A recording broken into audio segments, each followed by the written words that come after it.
জনাব তারেক রহমান প্রতিদিনের তিনি যে বক্তৃতা করছেন সেই বক্তব্যের মধ্যে যে করণীয়গুলো তিনি বলছেন, অর্থাৎ জনগণ যদি বিএনপিকে ক্ষমতায় বসায়, জোটকে ক্ষমতায় বসায়, তাহলে কি করবে, এই কথাগুলো তিনি প্রতিদিন বলছেন। সেই যে তার বক্তব্যগুলো, এই বক্তব্যগুলোতে কোনো ঈর্ষা নেই, এই বক্তব্যগুলোতে কোনো ধরনের প্রতিশোধের কথা বলা নেই, এই বক্তব্যগুলোতে কোনো প্রতিহিংসার কথা বলা নেই। তিনি বলছেন সবাইকে নিয়ে কিভাবে আমরা বাংলাদেশ গড়ে তুলব তার কথা।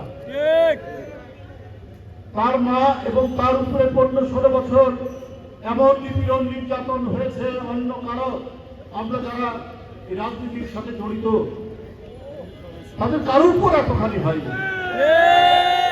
এবং খালেদা জিয়া জনগণের আশীর্বাদ ধন্য একজন রাজনীতিবিদ, জনগণের শুভেচ্ছার উপর শুভেচ্ছা যার প্রতি রয়েছে, সমাদৃত একজন নেত্রী।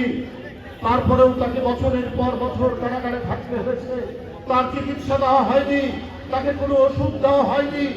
জনগণ সন্দেহ প্রকাশ করে শেখ হাসিনা কারা কর্তৃপক্ষের মাধ্যমে তাকে পয়জনিং করেছে কিনা, তার ওষুধের মধ্যে বিষ দেওয়া হয়েছে কিনা, এইটা নিয়ে আজকে মানুষ সন্দেহ পোষণ করে। কারণ যে মহিলা সুস্থ ছিলেন, কারাগারে নেওয়ার সময় তিনি হেঁটে গেলেন কারাগারের ভিতরে, সবাই সেই মহিলা আজকে বারবার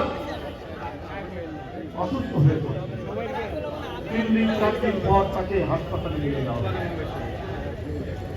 তাহলে নিশ্চয়ই তাকে কারাবন্দী করার পর মানসিকভাবে, শারীরিকভাবে তিনি যাতে আর সক্ষম না হন, তিনি যাতে দাঁড়াতে না পারেন, এই কারণে এই তৎকালীন সরকার অনেক চক্রান্ত করেছে।